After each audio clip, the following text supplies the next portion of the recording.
Hey, what's going on, everyone? Welcome back. My name is Nick. Bambu Studio 2.5 just dropped, and this update is packed. Some features are obvious right away, others are hidden in the developer mode. But every single one is worth knowing about, so let's walk through what's new in Bambu Studio 2.5.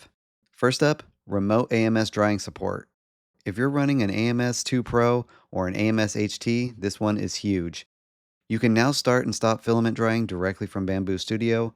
Just head over to the Device tab, click the humidity icon on the AMS, and you're in. Even better, you can now dry filament while printing. The system automatically lowers the drying temperature during the print so nothing gets overheated. Quick note here, you'll need firmware version 1.02.30 or newer on the H2D. Next up, Prime Tower improvements for mixing PLA and PETG.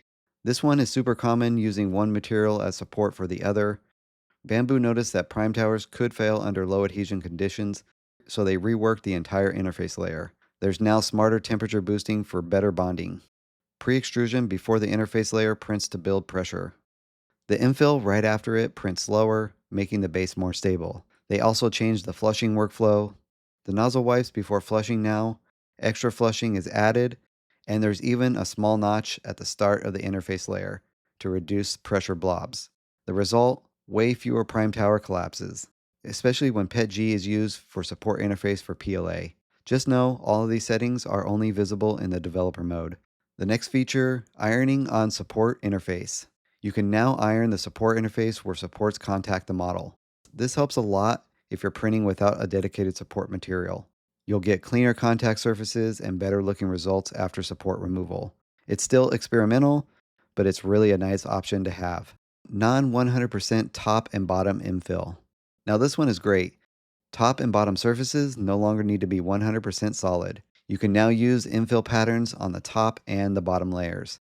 This opens the door to be creative with your prints, especially on decorative prints or exposed surfaces. Next up, standard 3MF color parsing. You can now import 3MF files that include color data, which is great because if you watch any of my AI to 3D model workflows, you will know that we have to use OBJ files, but now with this update, you can now import a 3MF file. After importing, the workflow is similar to the multicolor OBJ files. You can choose how colors are mapped and applied. This works with files from tools like Fusion 360, Mesh Mixer, and OpenSCAD. Quick limitations to know: face color and vertex color data are supported. Texture-based color data is not fully supported yet. But still, this is a big step forward for your 3MF files. Next, Mesh Subdivision. You can now right-click a part and apply Loop Subdivision. You can run multiple iterations to smooth out low-resolution models. This is great for models that start rough and need cleaner surfaces. Two important notes here. The mesh must be clean, no non-manifold edges are allowed, and color data is lost after subdivision. For the best workflow, subdivide first, then paint and apply colors. Scale to print volume. Now this one is simple but incredibly useful. Right-click a model, then choose Scale to print volume. Bambu Studio automatically scales the part to the largest possible size that fits your printer. Portions stay locked, no guessing, no math. Simple. Abort filament load and unload. You can now stop filament load and unload operations. This is one of those features you don't realize you need until something goes wrong. Instead of waiting it out, you can now abort the process. Right now, this works on the A1, the A1 Mini, P1Ps, and P1Ss. More printers will be supported soon. Next up, the 2D lattice infill. This is designed for lightweight structures. Think airplane wings or thin mechanical parts. You get two angle controls to adjust the infill direction. It's a niche feature, but very powerful for the right use case. Alright, and last up, two experimental motion features. Both are in developer mode, so be aware of that. First is consistent surface. When enabled, the speed planner slows down infill first before touching the outer walls.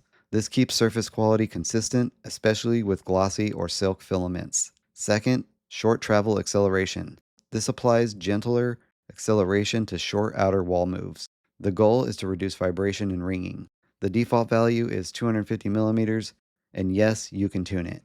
Alright, before I end the video, there might be a couple questions on where to find the developer mode. Up here at the top, click on Preferences, scroll down to the bottom, Developer Mode right here. Check that to enable developer mode, and you'll get all the new features. There's also a handful of improvements and bug fixes. For the full Wiki update, I'll drop a link down below. And that's it, guys. Bambu Studio 2.5 is a solid update, better multi-material behavior, improved surface quality tools, and a lot of workflow upgrades. I hope that this video was helpful for you guys. Again, my name is Nick. I hope you're having a great day, and as always, happy printing.